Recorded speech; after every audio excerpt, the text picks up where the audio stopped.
Nous avons vu précédemment comment identifier des marqueurs liés et comment les ordonner. Nous allons voir maintenant comment détecter une liaison entre un marqueur et un phénotype, donc entre le marqueur et le gène responsable du phénotype. Donc on va toujours partir du même fichier et on va rajouter, donc là vous avez une feuille marqueur dans ce fichier Excel, vous avez aussi une feuille NBCIST qui correspond au phénotypage. Alors ce qui est important de faire quand on a comme ça des fichiers, quand on va regrouper deux types de fichiers, c'est de vérifier que l'ordre des individus dans les deux fichiers est bien le même. Donc je vais copier les trois lignes avec également les noms des individus, les numéros d'ordre et puis les données de phénotypage. Et je vais les insérer en dessous du fichier de génotypage. Je vais supprimer les formats conditionnels sur ces trois lignes qui nous colorient tous les 1 et les 2 du fichier. Et donc il faut bien vérifier que par exemple l'individu 28 pour le fichier de génotypage est également l'individu 28 pour le fichier de phénotypage, pour les deux types de données, phénotypage et génotypage.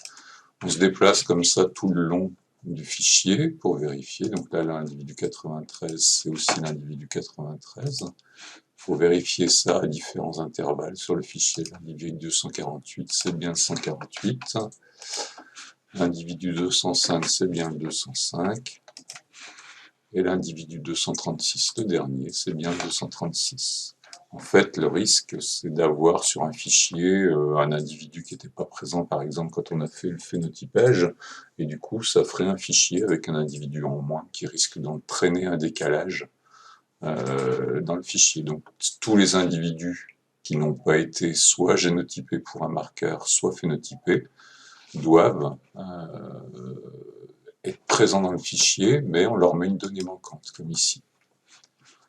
Donc, une fois qu'on a vérifié que tous les individus, que le tableau était dans le bon ordre, pour le phénotypage et le génotypage, on peut supprimer ici le duplicat avec les numéros d'ordre et les marqueurs. Voilà. Donc vous avez ici un fichier de génotypage plus un phénotype associé. On va essayer maintenant de voir s'il y a une liaison entre un marqueur et un phénotype. Donc comme la dernière fois, on va figer les volets. Donc on se remet toujours dans la même cellule, ligne 3, colonne 2. On va dans affichage, figer les volets, figer les volets. Voilà. Et donc maintenant, on peut se déplacer dans le fichier tout en ayant les noms du marqueur qui reste ici à gauche.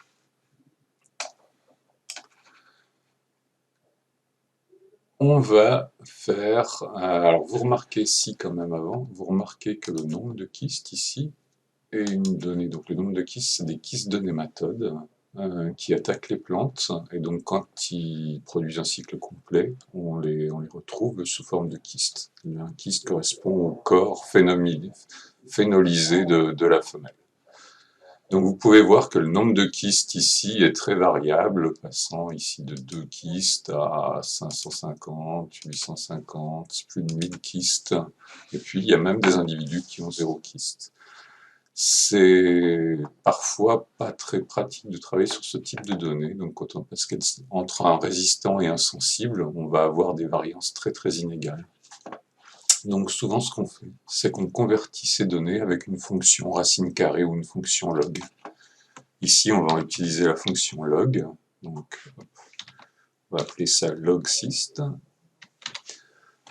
Et donc pour inclure une fonction log, on se met dans la cellule en dessous de la cellule qu'on veut transformer, et puis on va mettre cliquer sur fonction, on va, si vous ne les avez pas encore utilisés, vous mettez tous, tapez log, et vous allez sélectionner la colonne log 10. Voilà.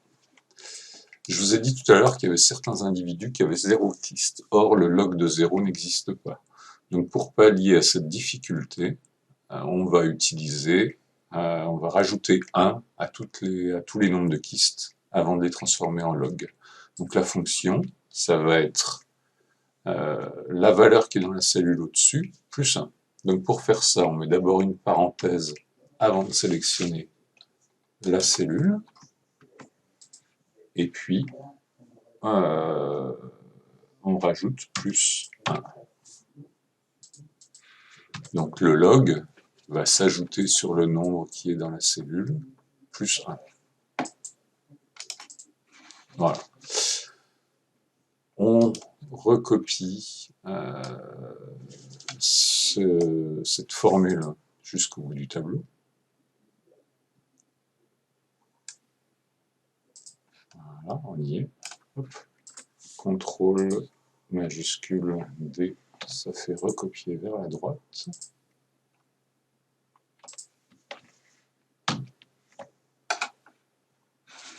Ça devrait. Clic droit.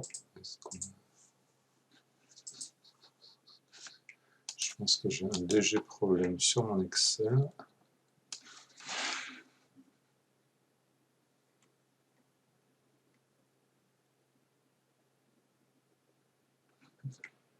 CTRL D, pas CTRL majuscule. CTRL D. Donc ici, vous voyez, il y avait un individu qui était à 0. Si on n'avait pas rajouté plus 1, on aurait un message d'erreur dans cette cellule. Donc, nous avons maintenant un tableau de génotypage plus 2 phénotypes, même si un phénotype est dépendant de l'autre. Comme c'est des formules qu'on a, ici vous voyez quand vous avez la formule, vous n'avez pas la valeur, ce qu'on va faire, c'est qu'on va copier-coller les valeurs. Copier et coller les valeurs. Voilà, et puis, histoire de voir un peu mieux ce qu'on fait, dans le format de cellule nombre, on va dire qu'on autorise 2 décimales. Voilà, c'est un peu plus lisible. Donc pour tester, je vous avais dit que pour tester des associations marqueurs-phénotypes, il y a plusieurs façons de le faire, et on peut faire ça marqueur par marqueur en faisant des tests statistiques simples. Ici, on va utiliser un test de student. Donc l'idée, c'est de chercher si la moyenne des individus qui ont le même génotype que le parent 1, ici par exemple, ont une valeur différente en termes de nombre de kystes de ceux qui ont le génotype du parent 2. Donc pour ça, il faut trier les individus, il faut trier tout notre tableau en fonction du génotype au marqueur. Donc on va d'abord le faire pour le marqueur M14, le premier ici. Donc on sélectionne toutes les lignes, c'est extrêmement important de ne pas oublier une ligne, et sur toute la longueur du tableau. Et ensuite, on va dans l'onglet Accueil, Tri et filtrer, Tri personnalisé. On va dans Options pour dire qu'on veut trier de la gauche vers la droite, et non pas du haut vers le bas. Et puis, on indique la ligne sur laquelle on veut trier. Donc là, on va vouloir trier le marqueur M14, il est à la ligne numéro 3, donc on va trier sur la ligne numéro 3. Donc tout va être trié, tout le tableau va être trié en fonction du génotypage au marqueur M14 qui se trouve sur la ligne numéro 3. Donc si on regarde la ligne M14 ici, vous voyez que vous avez tous les 1 qui vont jusqu'à la colonne 107, ici. Et ensuite, ce n'est plus que des génotypages de type parent 2.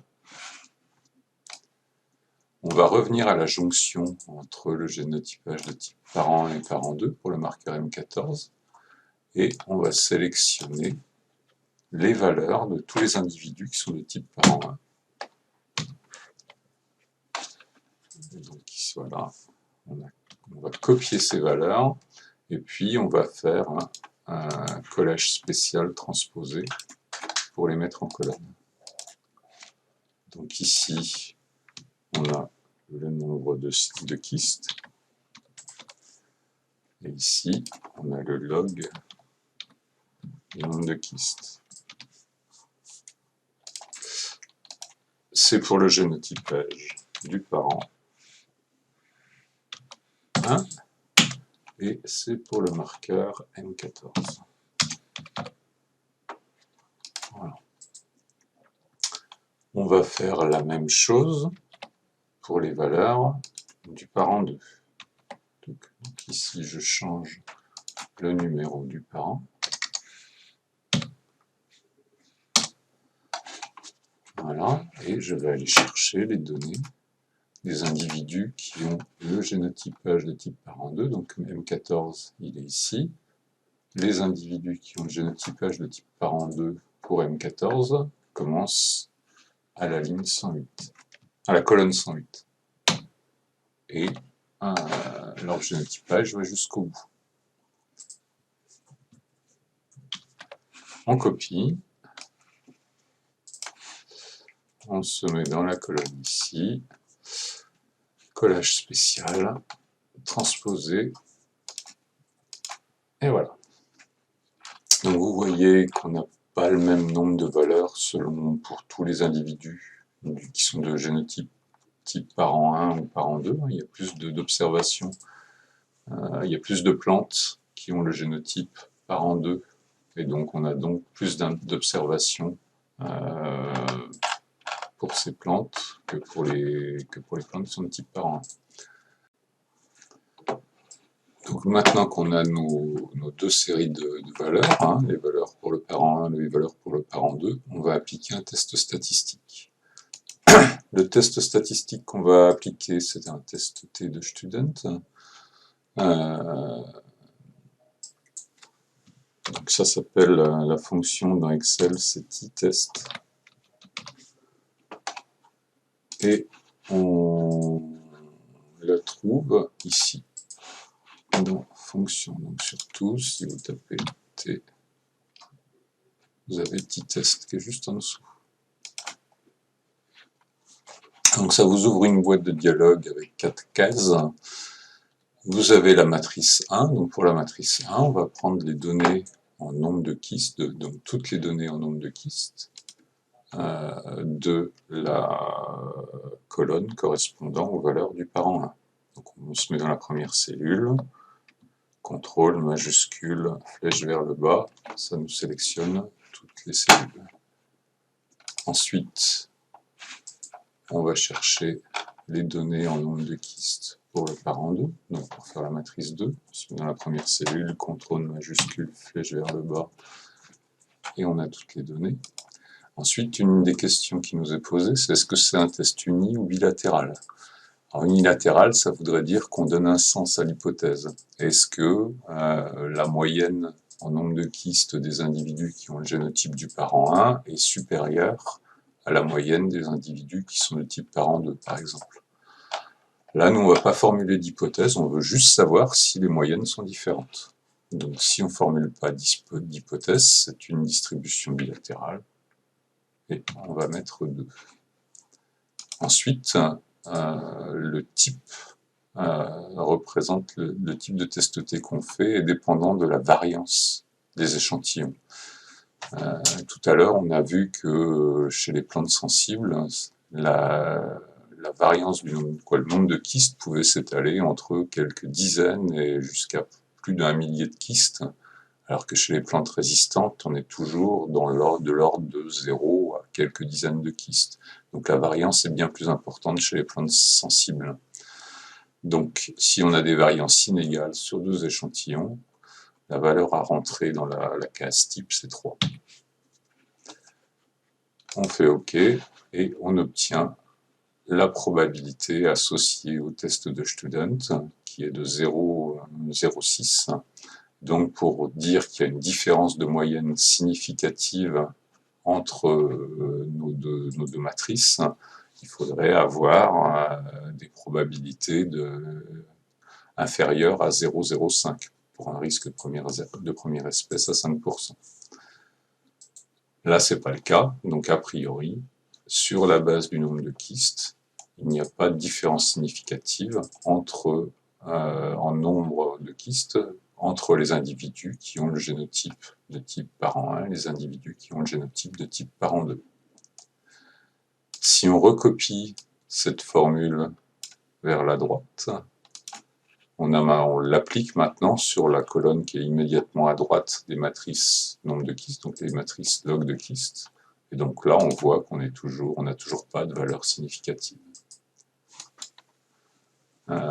Donc là, c'est pour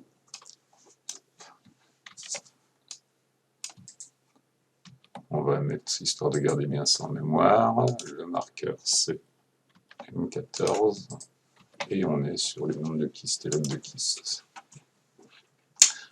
On va faire la même chose maintenant sur un autre marqueur. Allez, on va prendre au hasard qui est au milieu M63.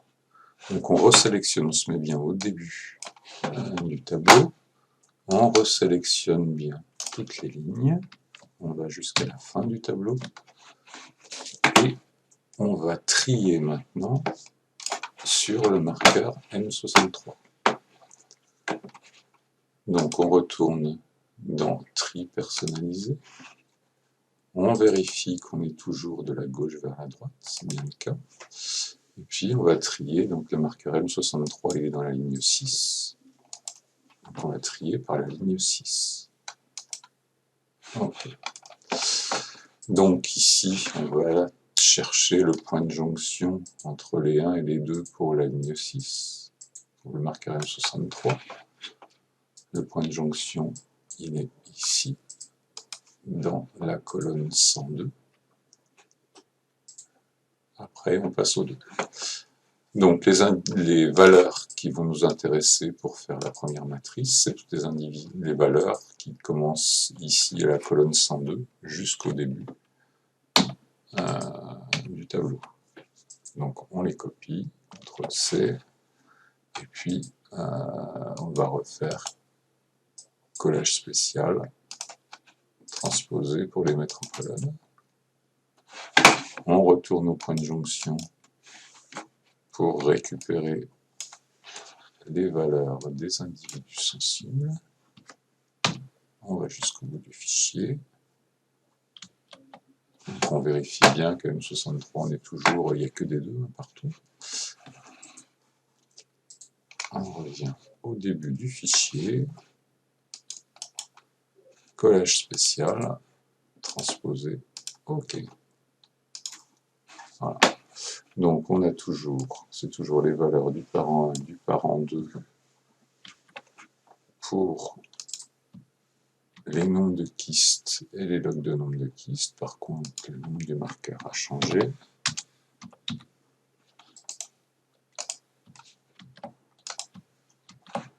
Voilà. On refait notre petit test. Alors, il faut faire très attention. On ne peut pas recopier les formules du petit test parce que le nombre d'individus qui appartiennent à la distribution 1 ou à la distribution 2 a changé.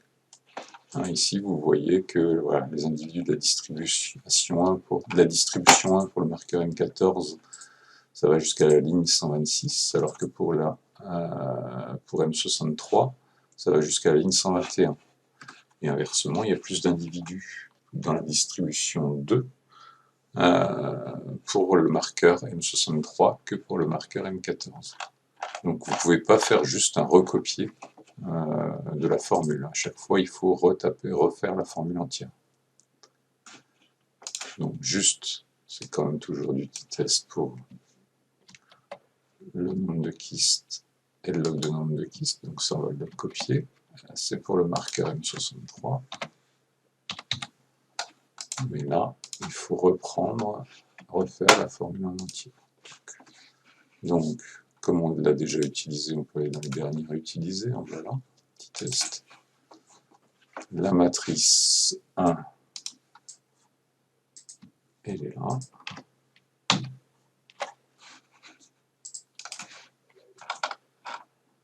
La matrice 2, on sélectionne la première valeur, on sélectionne jusqu'à la dernière. On est toujours dans un test bilatéral, donc on met 2, et c'est toujours des variances de type 3. Voilà. Et là, on voit que la probabilité qu'on obtient est très très significative. on est à 2 exposant moins 36.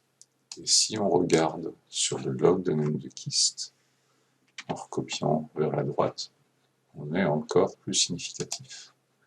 Donc on peut dire là, avec très peu de chances de se tromper, que la moyenne des individus qui sont de type parent 1 au marqueur M63 est différente de la moyenne des individus de type parent 2 au marqueur M63. Voilà, vous pouvez faire ça pour tous les marqueurs.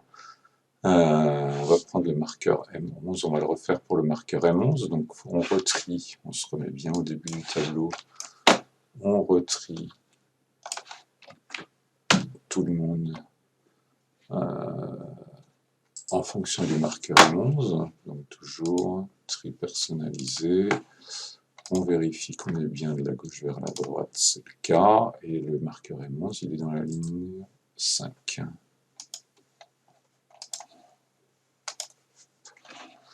Voilà. Alors vous remarquez ici que sur la fin des valeurs, on est bien dans la ligne 5, sur la fin des valeurs pour le marqueur M11, vous avez des données manquantes. Donc quand vous allez sélectionner les valeurs, il faudra bien faire attention à ne pas prendre ce qui correspond aux données manquantes. Donc M11 là, hop, voilà.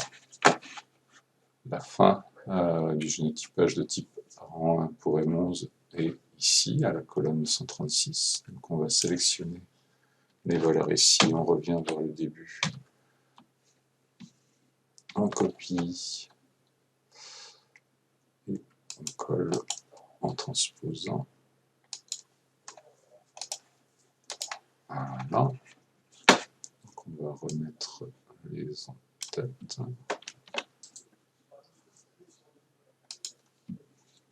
La seule chose qu'on va changer, c'est le nom du marqueur.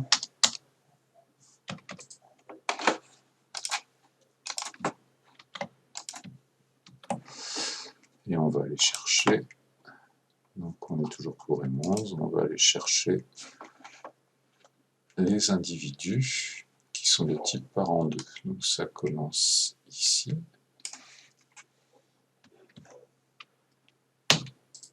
Et bien sûr, on ne peut pas aller jusqu'à la fin parce qu'il y a toutes les données manquantes.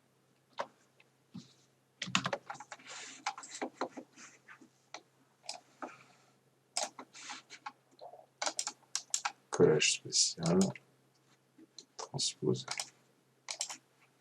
Voilà, donc on réapplique le petit test. On va remettre l'intitulé.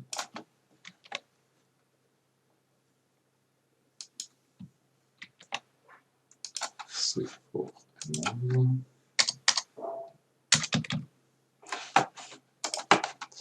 Donc on réapplique le petit test. Insérer une fonction petit test, ok. La matrice, elle est là. La matrice 2,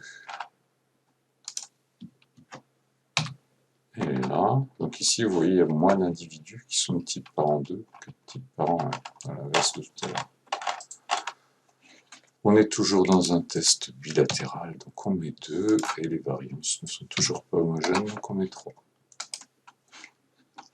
Et ici, on voit qu'on a une probabilité de rejeter l'hypothèse H0, de se tromper en rejetant l'hypothèse H0 que les variances sont égales, qui est très faible. Donc les variances ne sont pas égales, elles sont significativement différentes. Les moyennes ne sont pas égales, elles sont significativement différentes, avec 7 exposants moins 15 de risque de se tromper en déclarant ça. Si on recopie vers la droite, on a également une probabilité très forte de déclarer que les individus qui ont génotype de type parent 1 et de génotype parent 2 n'ont pas la même moyenne en termes de nombre de kystes, ou de log de nombre de kystes.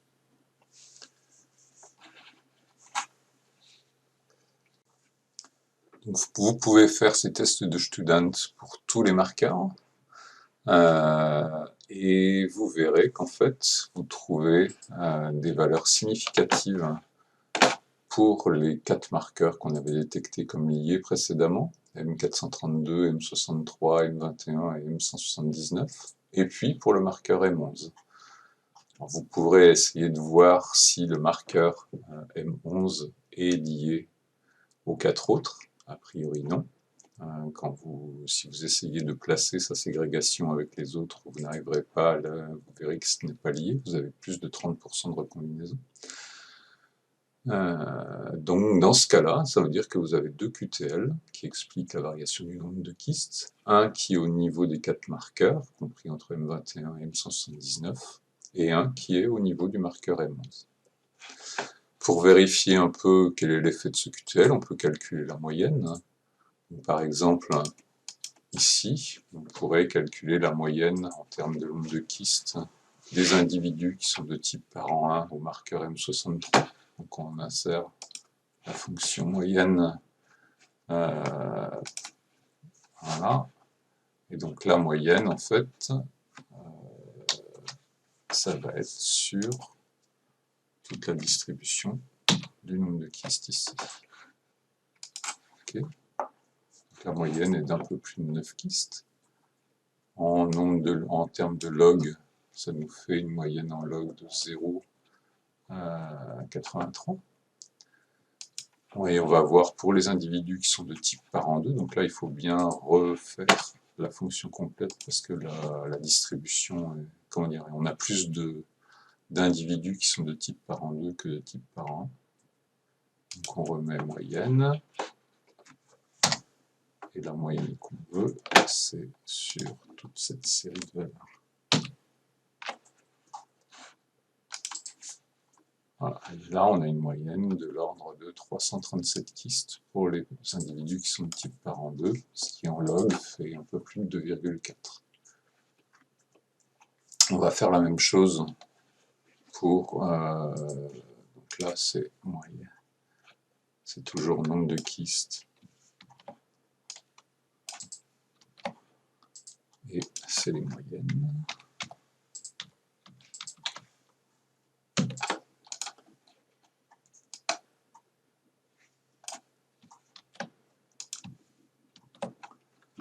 On va faire la même chose pour le marqueur M11.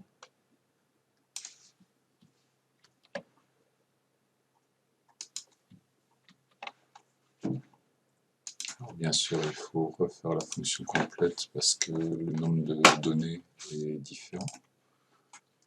Donc, là, c'est la moyenne de la distribution qui commence à cette cellule et qui va jusque là.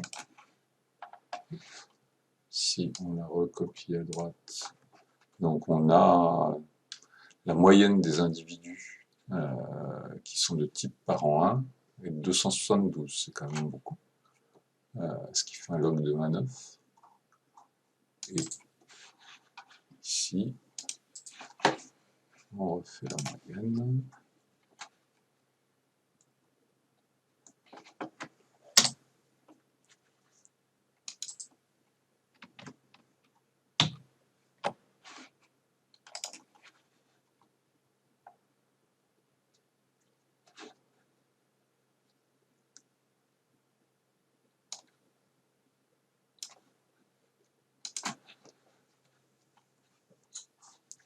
Donc en conclusion, vous pouvez voir qu'on a un QTL à effet très fort qui est autour du marqueur M63, dans l'intervalle M21 et M179, dont l'allèle de résistance provient du parent 1, pour lequel la moyenne du nombre de kystes est autour de 9, et la moyenne du nombre de kystes pour les plantes qui ont l'allèle de sensibilité est plus de 300. Alors qu'on a un QTL à effet plus faible, dont l'allèle de résistance vient du parent 2, où on a 70 kystes en moyenne quand on a l'allèle du parent 2, et 227 kystes en moyenne quand on a l'allèle du parent 1. Ce nombre, donc, pour le QTL à effet fort, On va essayer maintenant de voir si on peut le cartographier comme un gène majeur. Donc on va faire un peu de place ici, on va supprimer tout ça.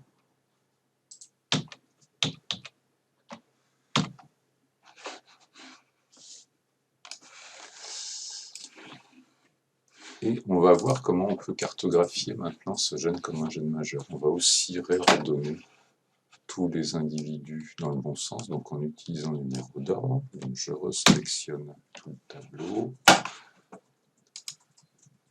tri personnalisé, et là on va trier sur la ligne 1. Voilà. On a retrouvé notre tableau de départ. Alors, pour cartographier le QTLA-LF-fort, on a dit qu'il était entre le marqueur M21 et M179. Donc on va supprimer les autres marqueurs qui ne nous intéressent pas. On va les remettre dans l'ordre. Donc M11, bien qu'il soit lié au phénotype, il n'est pas lié aux autres marqueurs. On va le supprimer aussi. M20 non plus.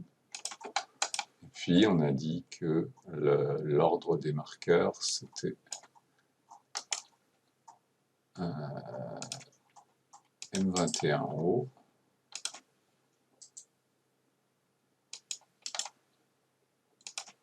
M63 ensuite. Voilà. On vérifie bien qu'il n'y a pas de double recombinaison sur les marqueurs qui nous intéressent. C'est le cas. Donc maintenant, il va falloir, à partir de ça, si on veut cartographier plus précisément le gène sous-jacent au QTL qui est dans ce locus compris entre M21 et M179, il va falloir qu'on attribue des valeurs limites selon que les individus sont de type parent 1 ou parent 2. Pour pouvoir attribuer ces valeurs limites, il faut d'abord éliminer toutes les plantes qui sont recombinantes. Alors on va copier tout le tableau de génotypage en bas. Et puis on va supprimer toutes les plantes qui ont une recombinaison. Donc je supprime la plante numéro 24, décaler les cellules vers la gauche. De la même façon, la 30, avec F4 on peut répéter l'opération, la 49,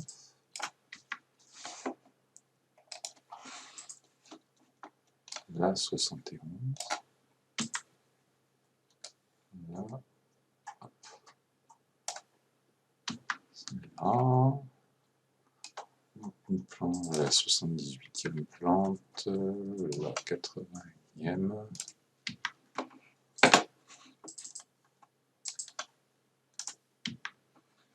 là, donc on fait ça sur toutes les plantes recombinantes de la descendance.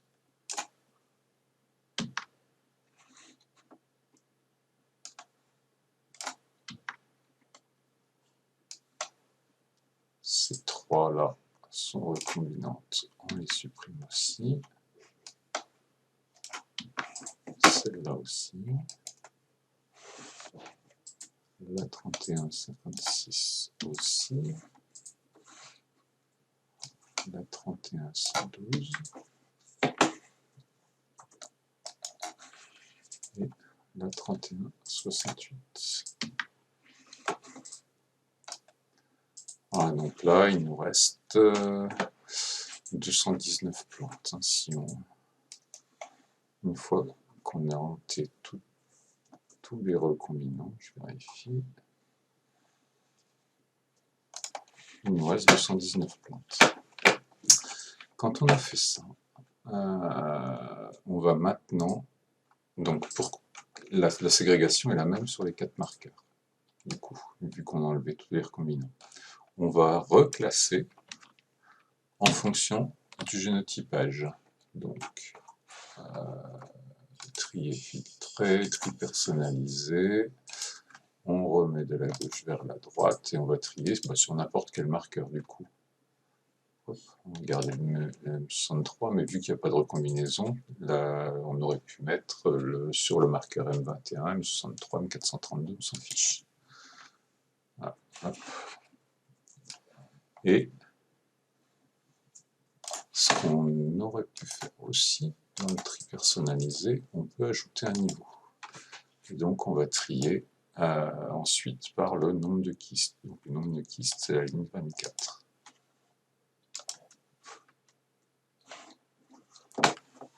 Et donc on peut voir que pour les plantes résistantes, qui ont l'allèle du parent 1, donc a priori qui sont résistantes, là, vu les valeurs qu'on a, la valeur en nombre de kystes varie entre 0 et 45 plantes.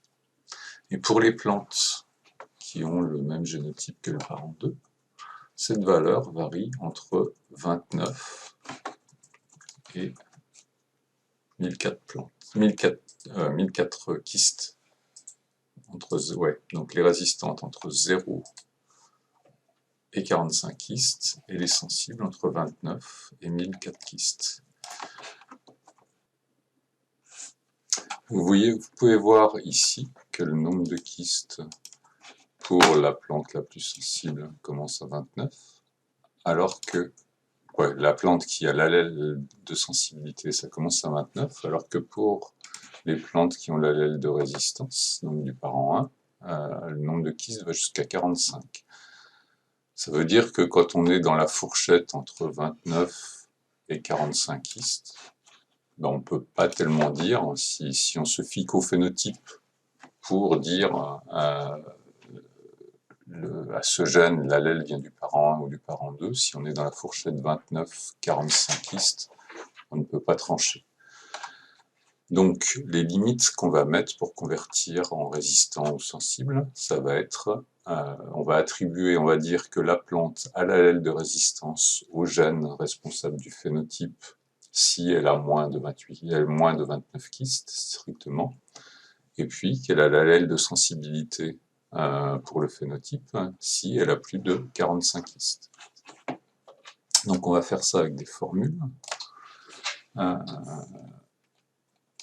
La formule qu'on utilise, c'est la fonction psi. Et donc, ce qu'on va dire, c'est si. Donc pour faire une formule, pour taper une formule, il faut taper égal. Si la colonne dans la cellule nombre de kystes, on a moins, donc inférieur de 29 kystes strictement, alors le résultat, on va appeler ça R pour résistant, et comme ce n'est pas une variable numérique, il faut mettre des guillemets. Voilà. Et si cette condition n'est pas remplie, donc on remet un point-virgule pour continuer, si cette condition n'est pas remplie, on va remettre une fonction psi. Et dans la fonction psi, on va dire si toujours cette position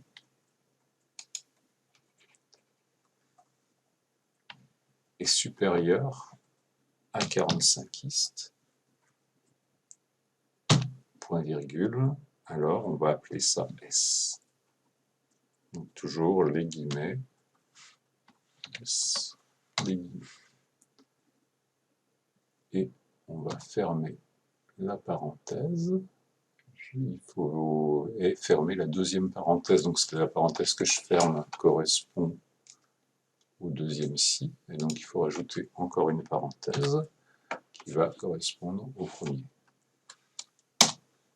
Voilà, et donc le résultat obtenu, ici on a 0, c'est inférieur à 29, c'est R. Donc là on va appeler ça R versus S. On recopie cette formule jusqu'au bout du tableau de génotypage.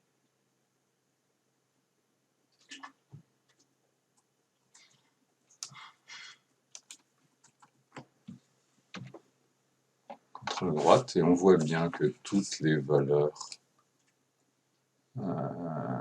supérieures à 29 sont bien marquées avec un S, toutes les valeurs supérieures à 45 sont bien marquées avec un S, toutes les valeurs inférieures à 29 sont bien marquées avec un R, et pour ce qui est entre les deux, c'est marqué faux. Donc ce qu'on va faire maintenant, c'est qu'on n'a plus besoin de ces formules, donc on va faire un copier-collage valeur, copier collage des valeurs, donc ici sur les petits 1, 2, 3, et puis on va remplacer faux par le signe moins tiré du 6 pour signifier que c'est des données manquantes. Remplacer tout. Ok. Donc vous voyez qu'ici, toutes ces données sont dans le faux. Alors là, j'ai fait une bêtise dans le sens où j'ai fait ça sur le tableau où on a enlevé les recombinants. Or, c'est les recombinants qui vont nous servir à faire la cartographie. Donc on va se remettre au niveau du recombinant, du tableau général. Donc le nom ne change pas. Ici, on tape égal si parenthèse la valeur de cette cellule est inférieure à 29, point virgule, dans ce cas-là, ça va être R, donc avec des guillemets, parce que R n'est pas une variable numérique. Et si c'est pas ça, on va emboîter une autre condition. Si on rouvre la parenthèse, toujours la valeur qui est dans cette cellule est supérieure à 45, point virgule, alors on va appeler ça S, toujours avec les guillemets. S.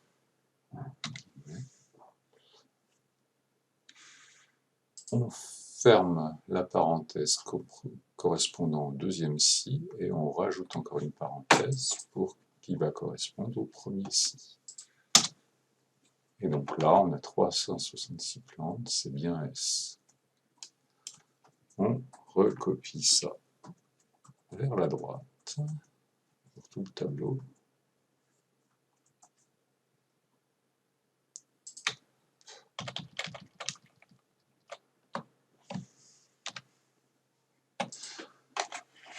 Et voilà. Donc on a toujours des individus qui ont entre 29 et 45 kystes qui apparaissent sans faux. Donc on va encore faire le copier-coller. On va faire un copier-coller valeur et puis supprimer les faux, remplacer donc copier collage spécial les valeurs et puis remplacer faux par un tiré du 6 donc qui symbolise des données manquantes, remplacer tout. Ok.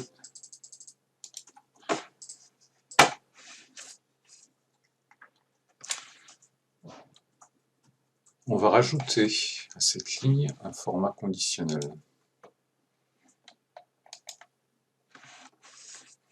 Ce qu'on va mettre, c'est que toutes les cellules qui contiennent, si la valeur de la cellule est égale à R, eh bien on va la mettre en rouge ou en orange pour distinguer un petit peu. Ok. Et puis sur cette même ligne, on va rajouter une nouvelle règle qui est que si la valeur de la cellule est égale à S, en format, on va mettre un vert. Ok. Maintenant, on va essayer de placer ce marqueur comme on avait fait la dernière fois. Si on le place au-dessus de M179, donc avec insérer les cellules coupées. On essaye de le placer entre M432 et M179. Est-ce qu'il y a des choses des doubleurs combinaisons, hein. Comme la dernière fois, on va chercher les doubleurs combinaisons. Ici, on a un recombinant, mais ça ne pose pas de problème parce que tout est de type sensible, tout est vert au-dessus. Donc le S correspondant bien sûr au parent 2 et le 1 au parent 1. On a vu avec les moyennes que le parent 1 était résistant pour ce QTL et le parent 2 était sensible. Mais ici, on se rend compte qu'il y a une doubleur combinaison. C'est-à-dire qu'on passe de type parent 1, parent 2, et si le R c'est pas de type parent 1, et ben on a une doubleur combinaison ici entre M432 et le gène de résistance, et puis entre le gène de résistance et M179. Dans 7 centimorgans, c'est pas possible. On va regarder un peu plus loin. Voilà, là ici, il y a aussi un cas qui pose problème. On passe encore avec un individu sur lequel on a une doubleur combinaison. Ici aussi, donc a priori, la position du gène de résistance n'est pas entre M79 et M432. Donc on va la déplacer encore. Insérer les cellules coupées. Donc on va le mettre ici entre M63 et M432. Qu'est-ce que ça change? Ici, on reste donc on va regarder que les couleurs, et ici on reste en vert, ici on est en rouge, on n'a qu'une recombinaison. On regarde uniquement, c'est uniquement sur les recombinants, on peut voir quelque chose. Ici on est en vert, on reste en vert, ici on est en vert aussi. Ici on est en rouge, on passe en vert, ça ne fait qu'une recombinaison. Ici on est en rouge, on passe en vert, mais il n'y a qu'une recombinaison. Ici, on est en rouge en haut, on passe en vert, il n'y a qu'une recombinaison, pareil ici.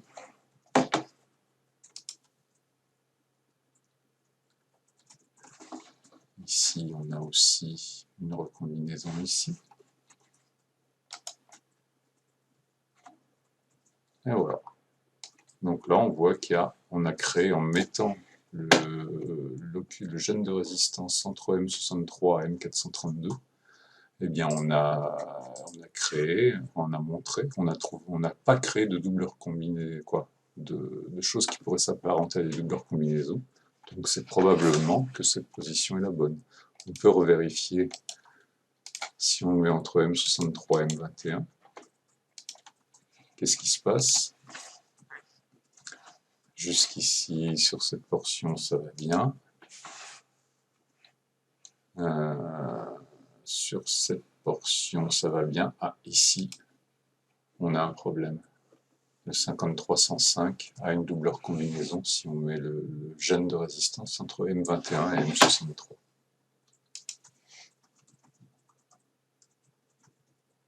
Et a priori, c'est la seule plante pour laquelle ça pose problème. Mais néanmoins, elle suffit à exclure cette position. Donc, la position du gène de résistance, c'est bien entre M432 et M63. Et maintenant, comme tout à l'heure, vous pouvez chercher à calculer les pourcentages de recombinaison entre M63 et puis le locus de résistance RS, et puis entre RS et M432.